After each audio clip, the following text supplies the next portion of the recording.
So, good morning, everybody. Am I audible to you? Yes, Yes, sir. sir. Yes, sir. Okay, fine. Okay, fine. So, I'm sharing a screen with you, and what we are discussing in the previous session that we are going to learn today. Basically, we are discussing about the flexible payment and rigid payment. Okay. One example we have also taken that railway track is a which type of payment, right? So the answer is flex or rigid, right? So I'm sharing a screen with you, and we will sort out that thing also, flexible and rigid payment, right?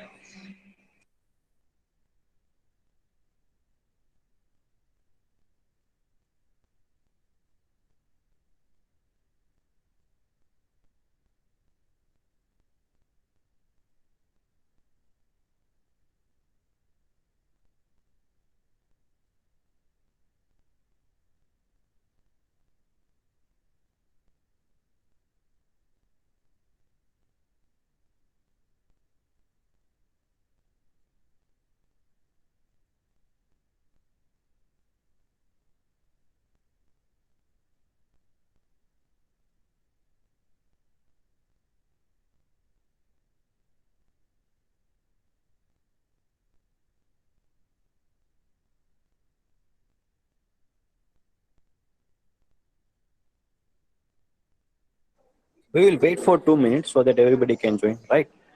So after that, we are going to start our session.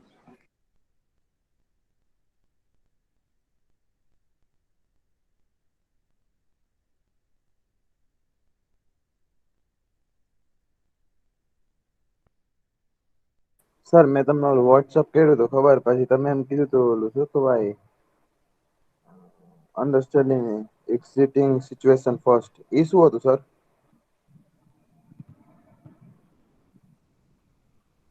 Hello.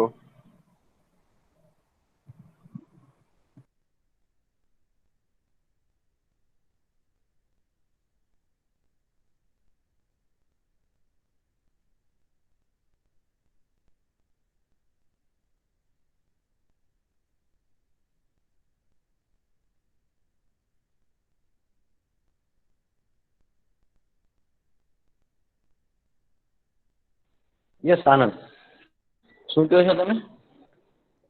મેં તમને sir ઓલું ખબર WhatsApp કર્યું હતું ઓલું શું કહેવાય નદી માસ્કે યસ.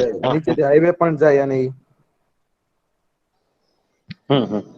પણ એ ક્યાં પોસિબલ થાય? ક્યાં થાય સર? એના માટે સમજાતું નતું એટલે તમને મેસેજ કર્યો હતો. હા, એટલે એ વસ્તુ જ્યાં કેનાલ હોય, વોટર અવેલેબિલિટી વધારે હોય અને પાણી વાળો વિસ્તાર હોય ત્યાં એ પોસિબલ થાય કે ઉપર તમારી કેનાલ જાય છે, નીચે જાય છે. એ એક પ્રોટોટાઇપ મોડલ હોય, રાઈટ? એટલે એ ઓરિજિનલી કદાચ બિલ્ડ કરવાનું હોય અથવા તો એક મોડલ બનાવ્યું હોય સિમ્પલ એક કોન્સેપ્ટ માટે. Simple thing, right? તો ડિસ્કસ કરીએ આપણે. સ્ક્રીન શેર કરું છું, તમને ખ્યાલ આવે. વિઝિબલ છે? ના સર, બહુ ઓલું આડી સ્ક્રીનમાં સાવ નાનું હા છે. હા, જસ્ટ અ મિનિટ. હા, જસ્ટ.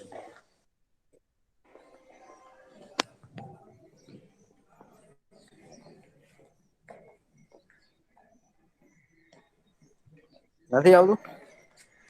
ચેક કરીએ એક ના વખત. Sir, okay. હવે ઓકે, આવ્યું. I think now it is clear. Okay, yes so sir yes sir. yes, we are discussing about unit number 2, and the thing is, we have we are going to discuss about the flexible payment and rigid payment, right? So I need to go there. Directly, I'm jumping to that slide.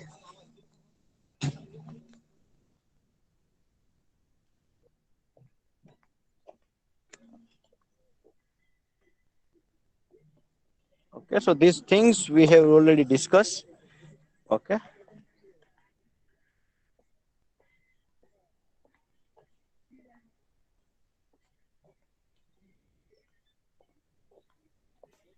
these all things we have discussed about, right? Unit number 2. I think we have a very long time to go.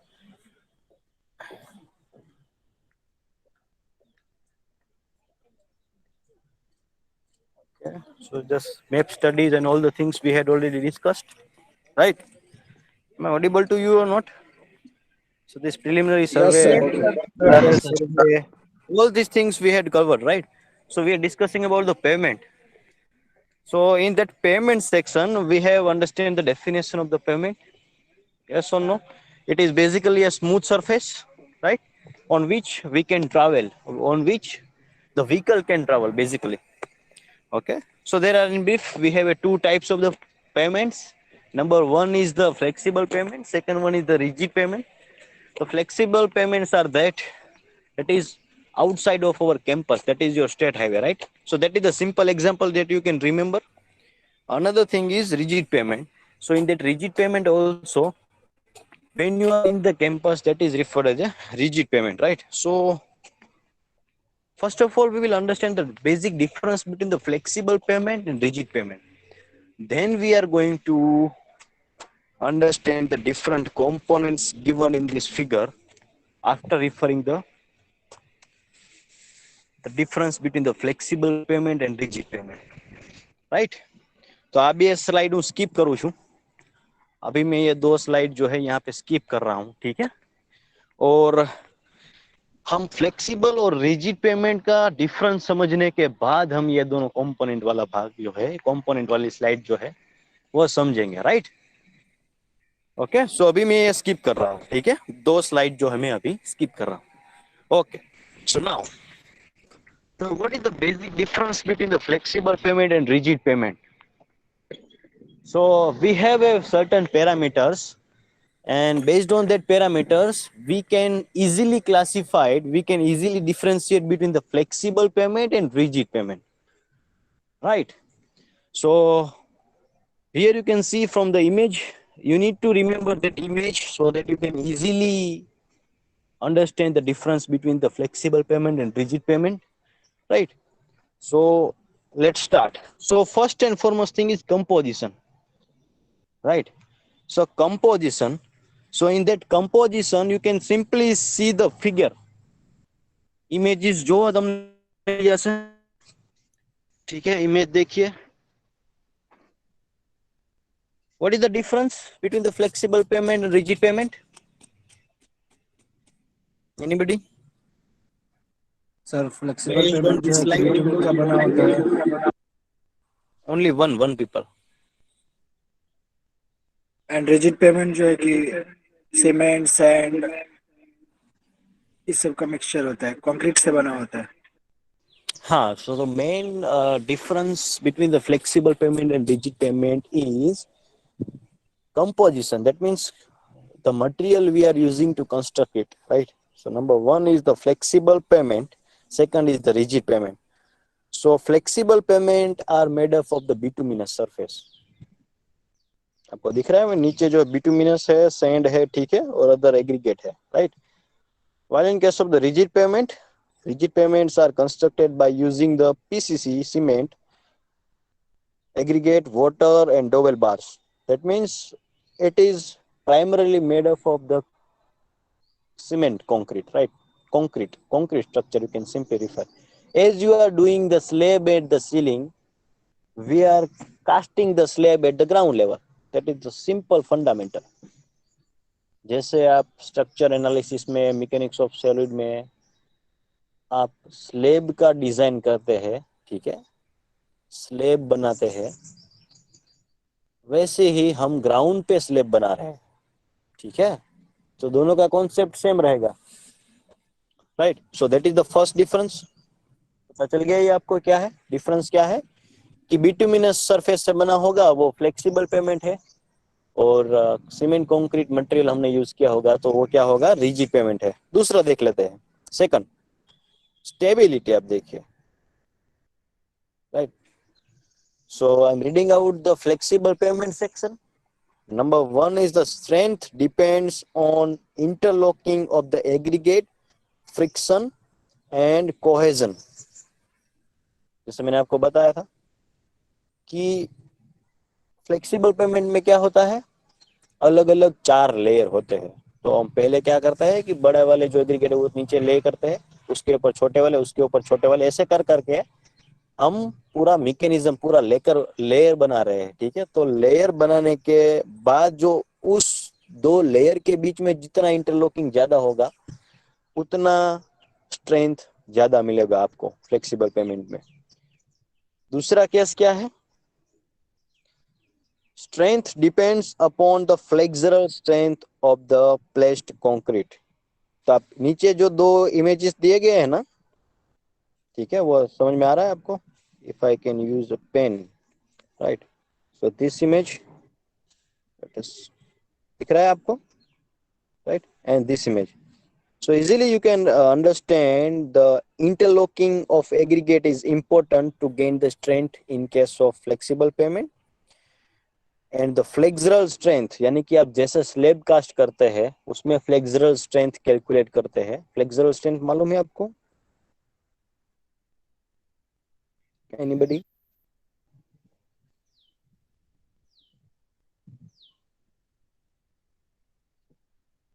Anybody? Flexible strength को हम ये deflection कह सकते हैं। Flexural strength हम कैसे major कर पाएंगे?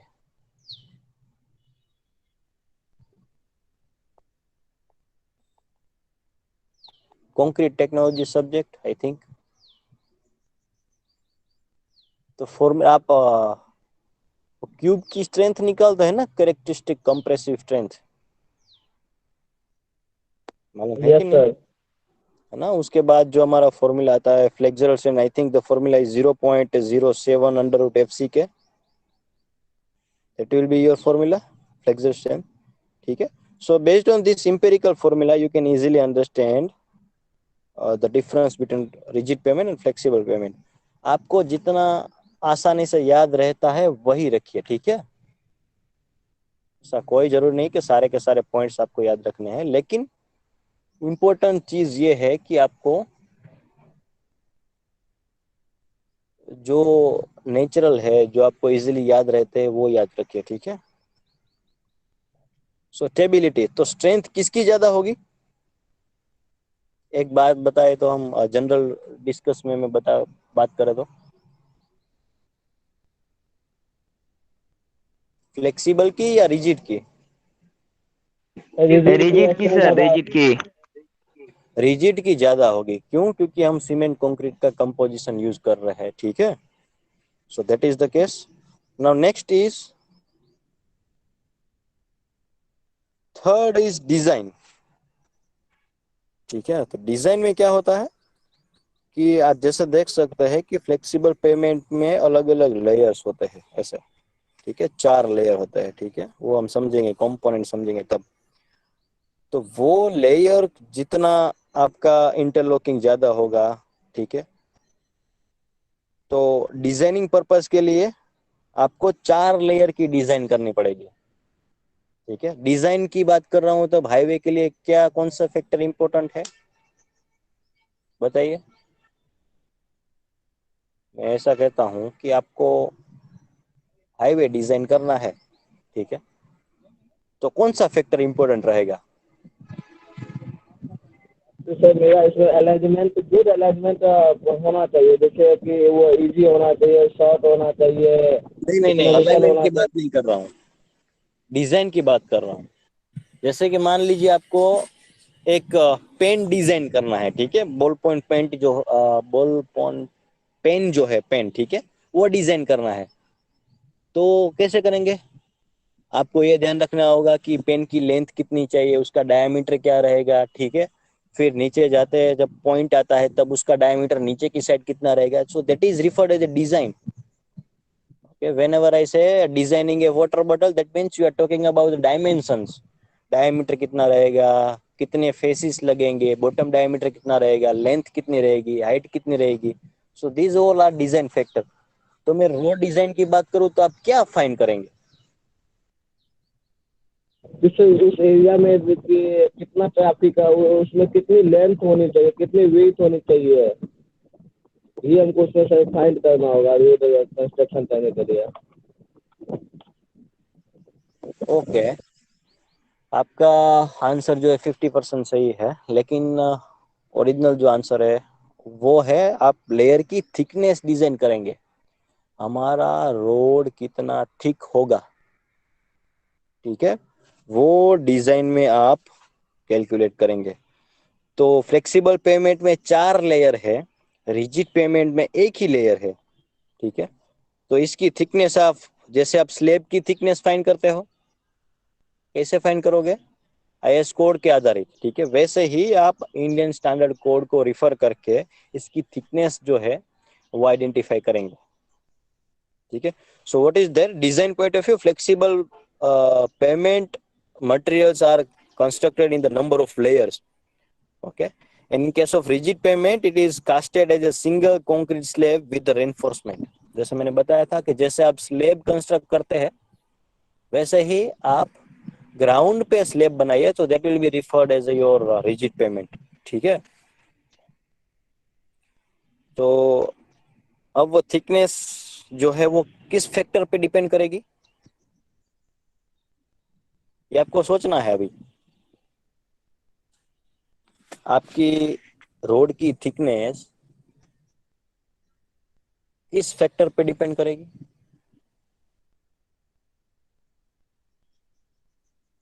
या तो ये बताइए मुझे, रोड किसके लिए है, what is the purpose of the road.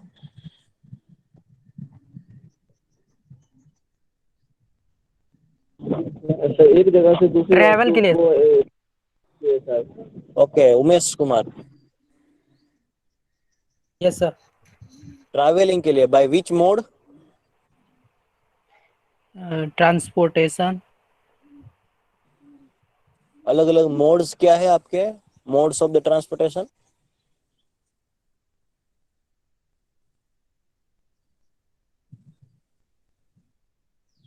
Easy बना हुआ है सर। हाँ, अरे by road, by roadway rail, by air, transportation. By water, ये आपको नहीं पता है क्या, are you aware about that thing, modes of the transportation. Yes sir. Yes sir. Right, हाँ, तो वही अच्छा, उसी की तो हम बात कर रहे हैं, ठीक है। तो रोड पे चलेगा क्या, व्हीकल, तो व्हीकल का लोड होगा कि नहीं, व्हीकल का वेट होगा कि नहीं, बताइए। होगा सर। है ना, जैसे आप बीम का एनालिसिस करते हैं, कैसे करते हैं, ये उसके ऊपर कितना लोड आ रहा है और उसके लोड के आधार पे आप डिजाइन कर रहे हैं, तो वैसे ही रोड हाईवे कैसे डिजाइन होगा कि उसके ऊपर कितना ज्यादा लोड आएगा, यानी कि कितना टन वेट आएगा, ठीक है। तो मान लीजिए एक बाइक जा रही है, उसका वेट अलग होगा, ट्रक जा रहा है और खाली ट्रक जा रहा है तो उसका वेट अलग होगा, राइट। और फुल कैपेसिटी के साथ रॉ मटेरियल है या फिर कोई भी मटेरियल है वो ले जा रहा है सप्लाई करने के लिए, तो उसका वेट भी अलग होगा। तो आपको ये ध्यान में रखना है कि सबसे बड़ा वाला वेट, यानी कि ट्रक का वेट, ठीक है, तो ट्रक का वेट फुल कैपेसिटी के साथ कितना आ रहा है और वो कितने कितने टाइम उस रोड पे चलने वाला है, उसकी नंबर ऑफ ट्रिप्स, उसके बेसिस पे आप रोड की डिजाइन कर पाएंगे, ठीक है। तो इन ब्रीफ आप इतना याद रखिए कि फ्लेक्सिबल पेमेंट में 4 लेयर होते हैं, ठीक है, और चारों लेयर की थिकनेस अलग अलग होगी, तो आपको मेहनत फ्लेक्सिबल पेमेंट डिजाइन करने में ज्यादा लगेगी, जबकि रिजिड पेमेंट में सिंगल लेयर है और उसकी थिकनेस आप डिजाइन कर लो, that will be enough, right. Another thing is joints. जैसे आप देखिए कि अगर आप फ्लेक्सिबल पेमेंट पे जा रहे हो, स्टेट हाईवे पे जा रहे हो, ठीक है, सो सर एक वहां पे, क्वेश्चन था। हाँ जी बोलिए। सर ये रिजिड पेमेंट है, इसके अंदर जो आ, आ, ये रॉड रॉड जो होता है बार, ये भी लगता है क्या इसके अंदर। हम्म, सर मेरे यहाँ जो ये रिजिड पेमेंट बना तो वहाँ पे रॉड नहीं लगाया, ऐसा क्यों। वो ट्रैफिक कंडीशन के ऊपर डिपेंड करता है, डोवेल बार उसको बोलते हैं, ठीक है। रोड भी लगता है दो सेक्शन को ज्वाइन करने में, ठीक है, तो वो ट्रैफिक के सिचुएशन के ऊपर डिपेंड करता है। राइट। Okay sir.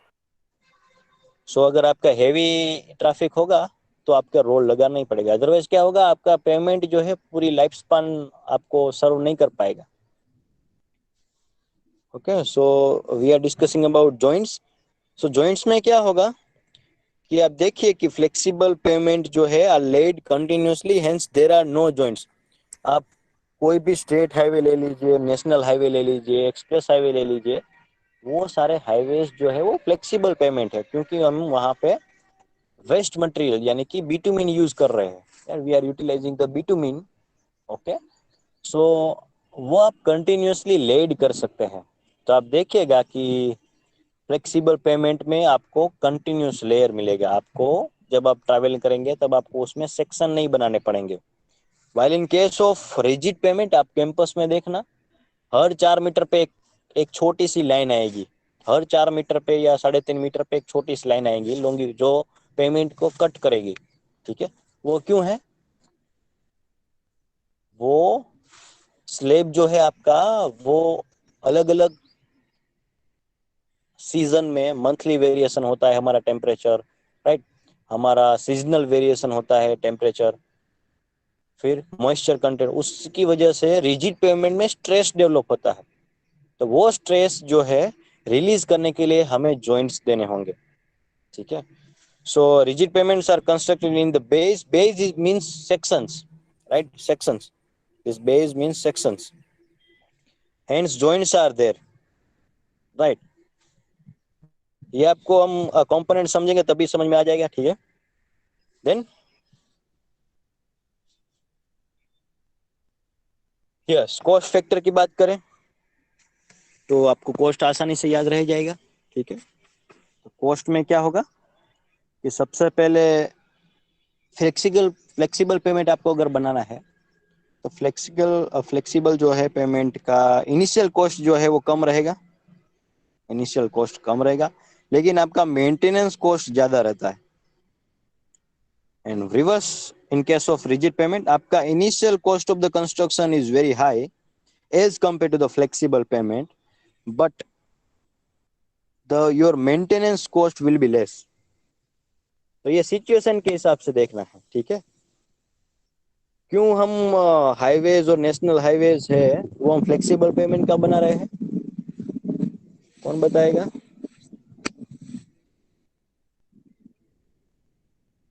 क्या sir? Why we are constructing state highways, national highways, express highway, uh, by, you can simply say, the flexible payment, by using the flexible payment method.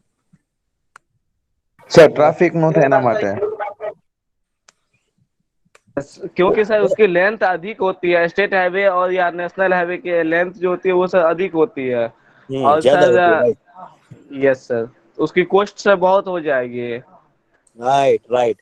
तो आप देखिए यहाँ पे, अगर आपको फ्लेक्सिबल पेमेंट बनाना है तो आपकी कॉस्ट ऑफ द कंस्ट्रक्शन चाहे जितना भी हो वो रिजिड पेमेंट से कम ही आएगा। मान लीजिए आप ले लीजिए कि 10 किलोमीटर आप रिजिड पेमेंट बना रहे हैं और 10 किलोमीटर फ्लेक्सिबल पेमेंट बना रहे हैं, तो फ्लेक्सिबल जो आपकी पेमेंट की जो कॉस्ट है वो इनिशियली कम रहेगी। तो यानी कि आपके पास पैसा नहीं है और आपको लंबे डिस्टेंस पे जाना है, ठीक है, तो आप फ्लेक्सिबल पेमेंट प्रीफर करेंगे। और रिजिड पेमेंट कहाँ प्रीफर करेंगे? जहां आपकी स्ट्रेंथ की रिक्वायरमेंट है और रिलेटिवली लेस ट्रैफिक है। जैसे आप सोचिए, अपने कैंपस के बारे में सोचिए, तो जब आप कैंपस के बाहर जाएंगे तब आपको अगर मान लीजिए राजकोट जाना है या फिर मोरबी जाना है तो आपका डिस्टेंस ज्यादा है। तो ये डिस्टेंस ज्यादा है तो आपने कौन सा प्रीफर किया? कॉस्ट ऑफ द कंस्ट्रक्शन को ध्यान में फ्लेक्सिबल। रखते हुए फ्लेक्सिबल प्रीफर किया। तो इसकी इनिशियल कॉस्ट कम है क्योंकि हम वेस्ट में से बेस्ट बना रहे हैं, वेस्ट प्रोडक्ट को यूज करके हम बेस्ट बना रहे हैं। सो इन सिमिलर मैनर, अब आप कैंपस के अंदर आ जाइए, तो आप मुझे ये बताइए, बाहर जो रोड पे ट्रैफिक होगा फ्लेक्सिबल पेमेंट पे, उतना ट्रैफिक हमारे कैंपस में होगा क्या? नहीं सर। राइट, उसमें नहीं कैंपस में सर। कितने लोग आएंगे? जितने आपके एम्प्लॉय है, जितने स्टाफ है, जितने स्टूडेंट है, उतने ही आएंगे, उससे ज्यादा आपका ट्रैफिक एक्सिस्ट होगा नहीं। तो वो ट्रैफिक जो है हम मेंटेन करने के लिए हमारे पास कॉस्ट था, तो हमने क्या कर लिया, हमने रिजिड पेमेंट बना लिया, क्योंकि हमारी फ्रीक्वेंसी ज्यादा है। ठीक है, हर रोज आपका कॉलेज खुलेगा, हर रोज जो है आपको कैंपस पे व्हीकल मिलेगा। ओके, तो फ्रीक्वेंसी ज्यादा है, लोड भी ज्यादा है, तो that's why we are, distance is very short. ठीक है, so that's why we are preferring the rigid payment. So initial cost of the flexible payment is very less, maintenance cost is very high. हमने ऐसा सोच के बना लिया कि हम मेंटेन कर लेंगे। ठीक है, मेंटेन जो है हम कर लेंगे फ्लेक्सिबल पेमेंट। और रिजिड पेमेंट जो है हम, हमारे पास कॉस्ट ज़्यादा है, इनिशियल कॉस्ट ज़्यादा लगेगा, लेकिन आपको मेंटेन कम करना पड़ेगा। So that is the cost factor.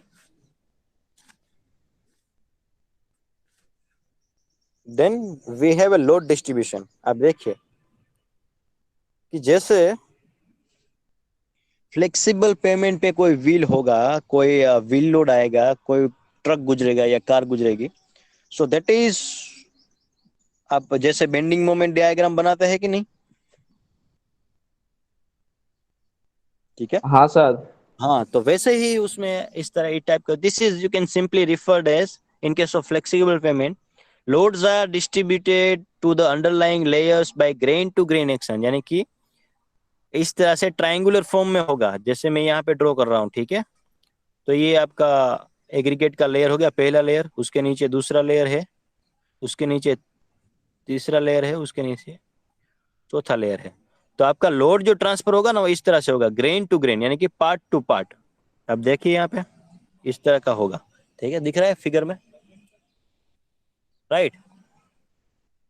So that is the case. Another thing is that, second आप देखिए, जैसे आप सिंपली सपोर्टेड बीम है, उसमें कैसे आप बेंडिंग मोमेंट डायग्राम डायग्राम जो है आप ड्रॉ करते हैं या बनाते हैं?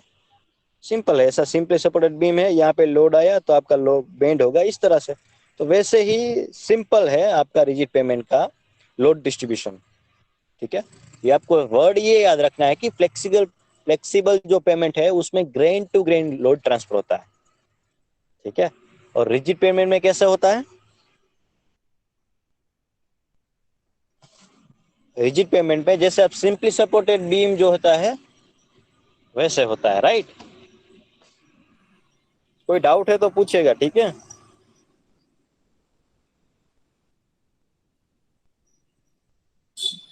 देन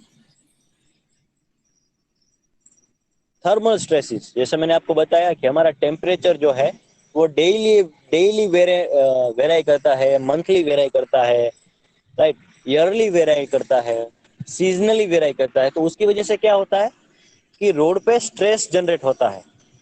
ठीक है, तो मैंने आपको बताया था कि अगर अभी आप अपने हाथ को मरोड़ोगे, ठीक है, तो उसका एक एंड आपका शोल्डर पे फिक्स है।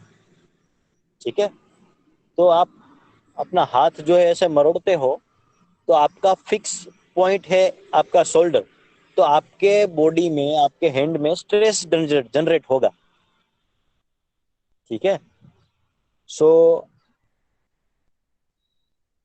अगर आप फ्लेक्सिबल पेमेंट की बात करें तो उसमें कोई स्ट्रेस डेवलप नहीं होगा टेम्परेचर की वजह से, उसकी वजह से हमें जॉइंट्स की रिक्वायरमेंट नहीं होगी, right?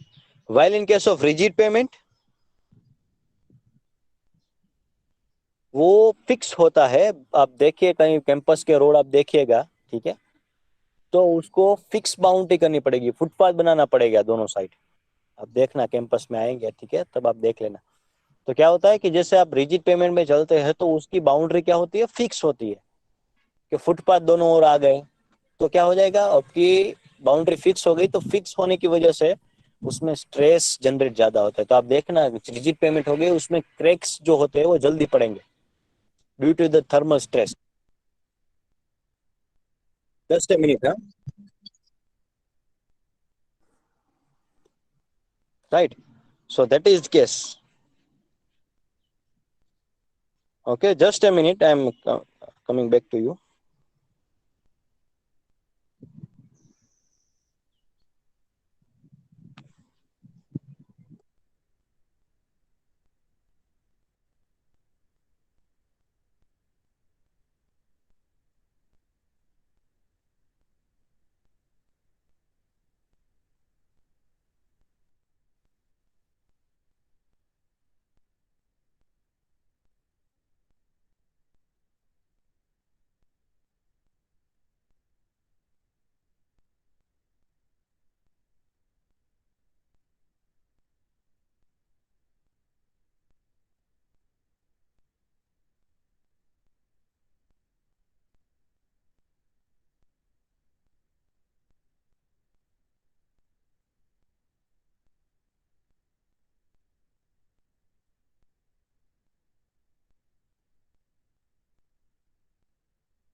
So what we are discussing is thermal stress. ठीक है, जैसे कि मतलब आपका हाथ अपने कंधे से जुड़ा हुआ है, तो जैसे अपने कलाई आप मरोड़ोगे तो आपके हाथ में स्ट्रेस जनरेट होगा, राइट। तो अगर आपका मान लीजिए हाथ पूरा कट गया है ना, यानी कि वो एंड जो आपका शोल्डर के साथ जो कनेक्शन था वो छूट गया है, तब अपने हाथ को कितना भी मरोड़ोगे आपके हाथ में जो है कोई स्ट्रेस जनरेट होगा नहीं, राइट। क्लियर? तो वापस से मैं स्क्रीन शेयर कर रहा हूं आपके लिए। Am I audible to you? Yes sir. Yes sir.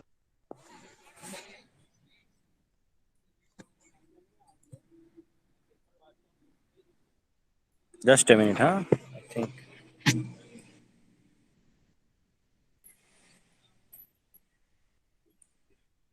Right, so I think visible છે, yes sir. Yes right. Sir. So thermal stress નો કોન્સેપ્ટ ખબર પડી? કોઈ પણ વસ્તુમાં સ્ટ્રેસ તો જ જનરેટ થાય જો એને ફિક્સ કરવામાં આવે, એક એન્ડ ફિક્સ કરવામાં આવે અથવા તો બે એન્ડ ફિક્સ કરવામાં આવે, right. So when you are fixing something, that means stress will be generated, okay. And in case of flexible payment there will be no thermal stress, no thermal stress developed due to the temperature variation, while in case of the rigid payment उसमें दोनों and fix है, that's why आपका thermal stress जो है उसमें develop होगा। ये clear हो गया आपको? Any doubt?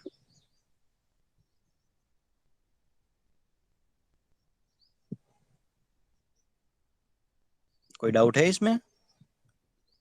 No sir. Okay, so I think આપણે વધારે સારી રીતે સમજી શકશું। Then in case of traffic, તો અહીંયા જે લખેલા હોય છે પેરામીટર્સ છે, right, traffic. So flexible payment का कंस्ट्रक्शन करने के बाद, after constructing flexible payment, you can open to the traffic within the 24 years, after the 24 hours, right। तो आप जो है फ्लेक्सिबल पेमेंट का फायदा एक क्या है कि आपको मान लीजिए रिपेयर काम करना है या फिर इमीडिएटली आपको ट्रैफिक के लिए खुला करना है रोड को, तो आप फ्लेक्सिबल पेमेंट बनाइए, आपके लिए वो आसान रहेगा, ठीक है। तो आप ट्रैफिक के लिए ओपन कर सकते हैं आफ्टर 24 आवर्स। जैसे कि बिटुमिनस है तो वो बाजू में जो है ट्रैफिक जा रहा है, हमें कोई दिक्कत नहीं है, ठीक है। देन रिजिड पेमेंट में क्या होता है, आपको मिनिमम 14 डेज तो चाहिए ही होगा। तो रिजिड पेमेंट पे आपको ये ध्यान रखना पड़ेगा कि you can open to the traffic after 14 days, it required minimum 14 days to cure, to gain the strength. जबकि बिटुमिनस सरफेस या फ्लेक्सिबल पेमेंट पे ऐसा नहीं होता है। आप तुरंत ऐसे रोड बना, आप तुरंत आप 24 आवर्स में आप उसको ट्रैफिक के लिए खुला कर सकते हैं, right. So these are the main differences between the flexible payment and rigid payment. समझ में आ रहा है ये? सर। ठीक है, तो मैं वापस से एक बार आपको रिफ्रेश करवा देता हूं, ठीक है। उसके बाद हम कंपोनेंट सीखते हैं, ठीक है। सो फ्लेक्सिबल पेमेंट और रिजिड पेमेंट में क्या होता है कि पहले तो कंपोजिशन, कौन सा मटेरियल यूज करने वाला है, which material we are going to use for the construction purpose. So in case of flexible payment you are going to utilize bitumen material, bituminous materials, right? And in case of rigid payment you are going to use the cement, concrete, sand, aggregate, etc. Second, stability, strength। तो flexible pavement की जो strength है that will depend on the interlocking of the aggregate, friction and cohesion, ठीक है।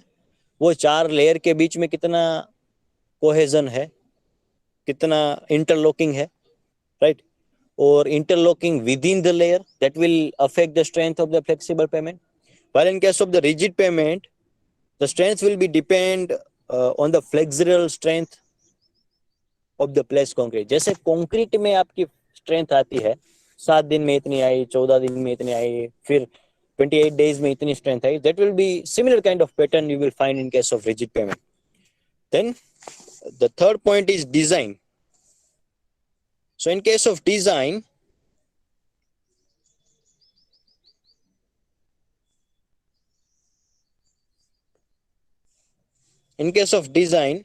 right, so flexible pavement में आपको 4 layer design करने पड़ेंगे. You must have to design the thickness. You need to decide the thickness of each and every 4 layers of the flexible pavement.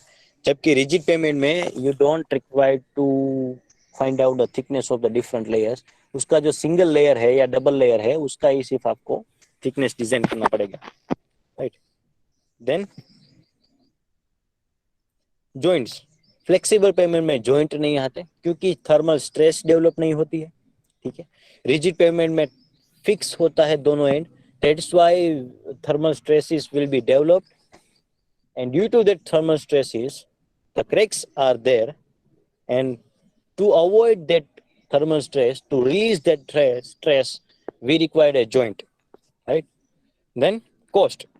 Initial cost of the flexible payment is less as compared to the rigid payment, and the maintenance cost of the flexible payment is more as compared to the rigid payment. Vice versa, if you are talking about the rigid payment, initial cost will be high as compared to the flexible payment, and maintenance cost will be less in case of the rigid payment as compared to the flexible payment. ठीक है. Then load distribution.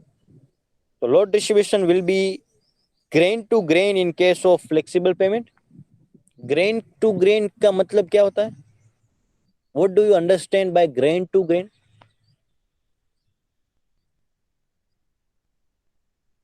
Part to part જ્યાં જગ્યાએ load લાગે એની નીચે જ.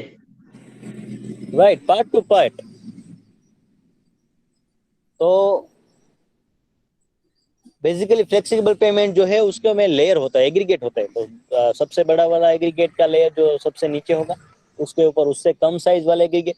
ऐसे करते हुए हम लैंड फिल करेंगे और उसके ऊपर बिटुमिनस का सरफेस लेड कर देंगे. ठीक है. तो उसमें जैसे आप देखेंगे यहाँ पे इमेज है, उसमें क्या है, लोड देखिए कैसे ट्रांसफर हो रहा है. Grain to grain, layer to layer transfer होगा. और लेयर में क्या है, छोटे छोटे पार्टिकल्स है. छोटे छोटे पार्टिकल्स क्या है, आपके एग्रीगेट्स है. Right. So aggregate to aggregate आपका लोड ट्रांसफर होगा. राइट. और रिजिड पेमेंट में that will be in a single simply supported beam line. Okay. So that is the case. In flexible payment, flexural strength, thermal stresses will be not generated, right? Because of the free, both ends are free. Example simple આપું તો cyclone ના કેસમાં, disaster ના કેસમાં cyclone હોય તો stresses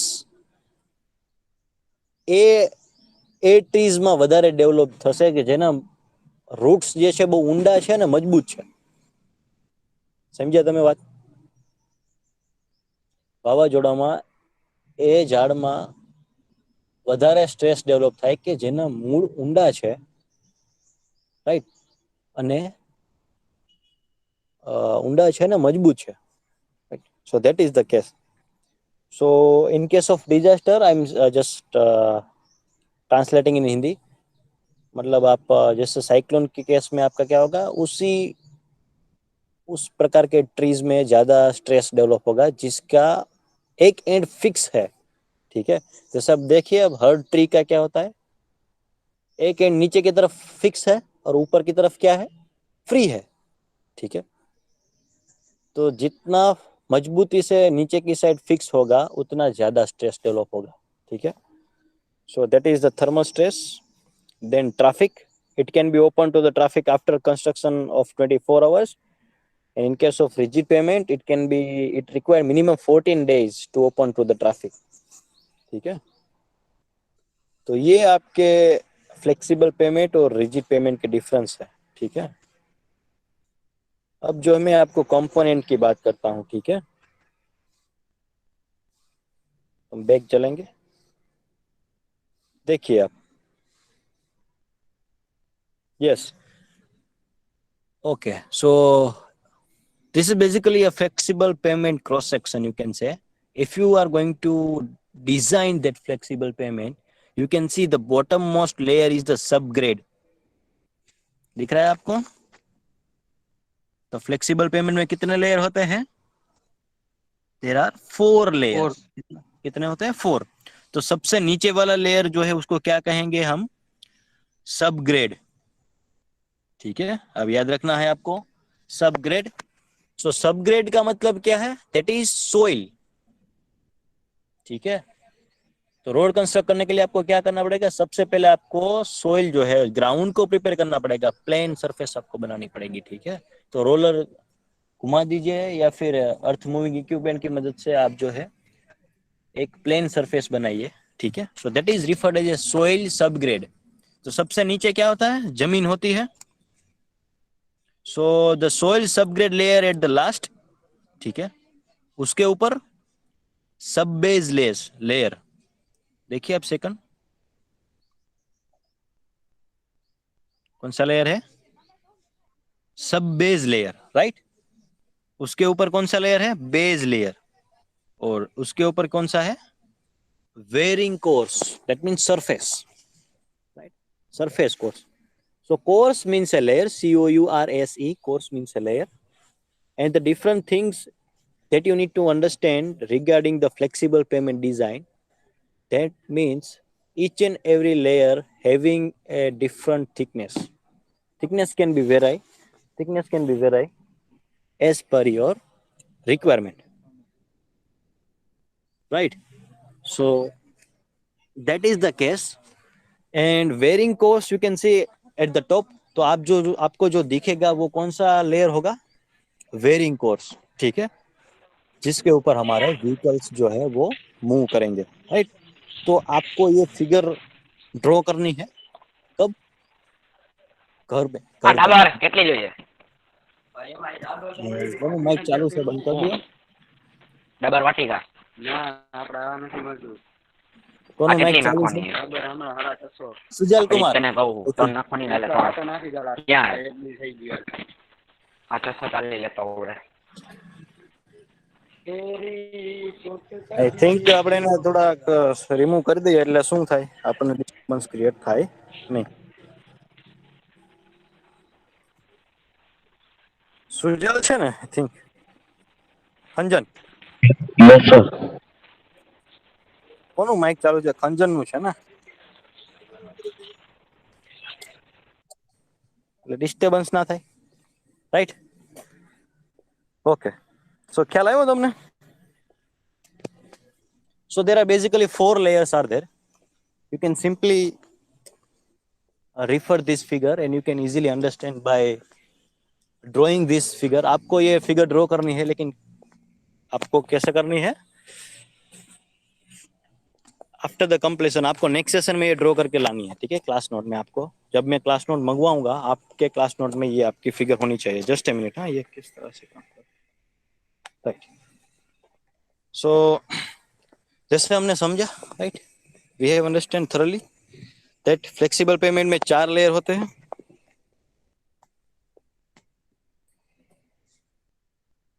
ठीक है, सो सबसे आखिर में क्या होता है? सबग्रेड लेयर, सोइल होता है। उसके ऊपर का लेयर को हम क्या बोलेंगे? आप ऐसे याद रखिए, सब बेस, राइट। तो सबसे पहले सोइल सबग्रेड आएगा, उसके ऊपर का लेयर जो होगा वो आपका होगा सब बेस, और सब बेस के ऊपर जो लेयर होगा आपका वो होगा बेस कोर्स यानी कि layer. Then at the top you will find the wearing course on which the wheel load will come, right. तो ऐसे आपको ये याद रखना है। और आपको जो व्हील लोड दिख रहा है, ठीक है, और व्हील लोड वो कैसा डिस्ट्रीब्यूट होगा? जैसे मैंने बोला था, ट्रायंगुलर शेप में। सो ट्रायंगल में कब डिस्ट्रीब्यूट होगा? It will refer as a grain to grain distribution. यानी कि आपका जो व्हील लोड है, ठीक है, यानी कि आपका जो व्हील लोड है वो लेयर बाय लेयर डिस्ट्रीब्यूट होगा। आप देख सकते हैं ट्रायंगुलर शेप में ऐसे दिख रहा है आपको, मैंने ड्रॉ किया है। यस। ठीक है, so that is the distribution of the wheel load, right. तो आपको ये याद रखना है कि सबसे आखिर वाला जो लेयर है उस तक लोड कम पहुंचेगा, तो मजबूत लेयर कौन सा होना चाहिए? सबसे ऊपर वाला। यस और नो? यानी कि आप थिकनेस डिजाइन जो कर रहे हैं उसके लिए आपको व्हील लोड जो है उसकी जो वेयरिंग कोर्स का जो स्ट्रेंथ है, वेयरिंग कोर्स का जो थिकनेस है, वो चाहे भले कम हो लेकिन उसकी स्ट्रेंथ ज्यादा रहनी चाहिए, राइट। जैसे जैसे आप नीचे के साथ जाएंगे, राइट, वैसे वैसे आपकी लोड की जो इंटेंसिटी है वो कम होती जाएगी। यस और no? Right. So that is the important aspect about the flexible payment. और एक हमेशा थंब रूल है हमारा, वो आपको याद रखना है कि जितना लोड ऊपर से आ रहा है, okay, that's must have to counteract with the soil sublet. तो जितना लोड ऊपर से आ रहा है उतना लोड नीचे से आपको सपोर्ट मिलना चाहिए। As you are doing in the left hand side is equal to right hand side in the mathematics. ठीक है?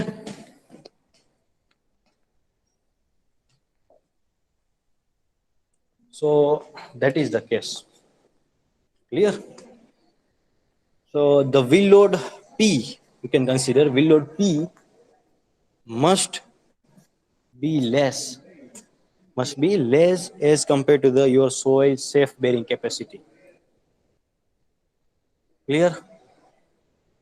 ये बात समझ में आ गई आपको? तो ऊपर का जो व्हील लोड है वो आपको सस्टेन करवाना है, तो नीचे की सेफ के जो सोइल की जो सेफ बेरिंग कैपेसिटी होती है वो ज्यादा होनी चाहिए। क्लियर? इसमें डाउट है कोई? No sir. ओके સર ખંજરનો મેસેજ આવે છે પાછો જોઈન કરો એમ ઓકે કે છે. So now next is rigid payment components. Is it visible to you? Yes sir. Just a minute, huh?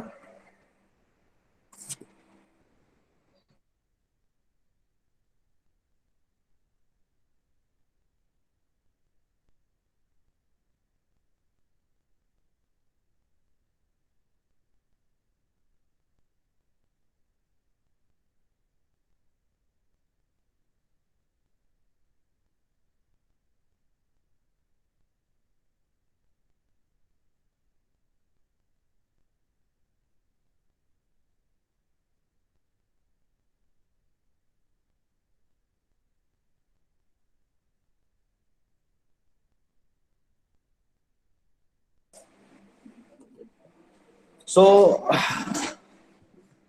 થોડુંક બાકી છે, આપણે શીખી જ લઈએ, right? So another thing is you can see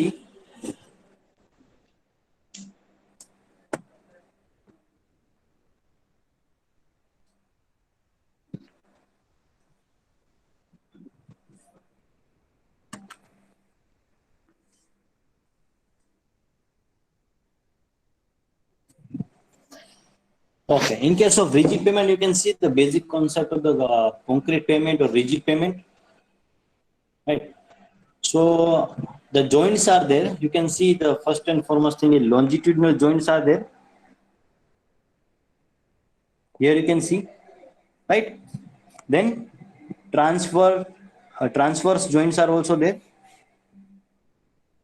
दिख रहा है आपको? सेकंड, तो जो लॉन्जिट्यूडनल है वो मैं यहाँ पे ड्रॉ कर रहा हूँ, ठीक है? पहले लॉन्जिट्यूडनल ड्रॉ कर रहा हूँ। इज इट विजिबल और not? Yes Yes, sir. sir. So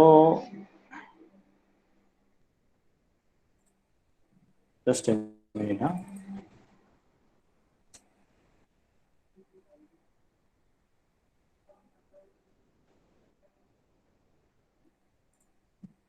Okay, now I think it should be visible. तो longitudinal जो है मैंने वो along the length होते हैं, longitudinal joints जो होते हैं कितने होते हैं along the length, ठीक है, और transverse joint जो है वो along the width होते हैं, ठीक है, ऐसे क्रॉस में. So that will be the ultimate difference between the flexible pavement and rigid pavement, right? So and dowels bar are there to join the different sections, right? So these things we will discuss in the next session, I think. Okay, we are keeping up to here the components of the flexible payment. ठीक है, ये आपको figure जो है आपको draw करके रखनी है अपने क्लास नोट में. मैं अगले सेशन में आपको ये रेंडमली पूछूंगा कि आप मुझे ये दिखाइए कि आपने ड्रॉ किया है कि नहीं, ठीक है, right? So I think you should write down your roll number.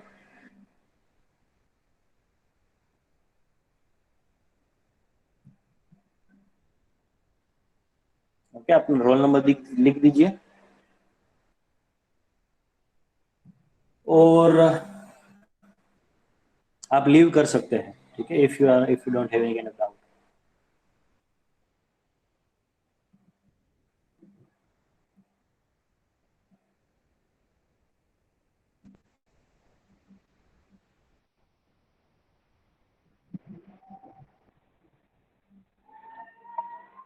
Okay, so you can leave the meeting.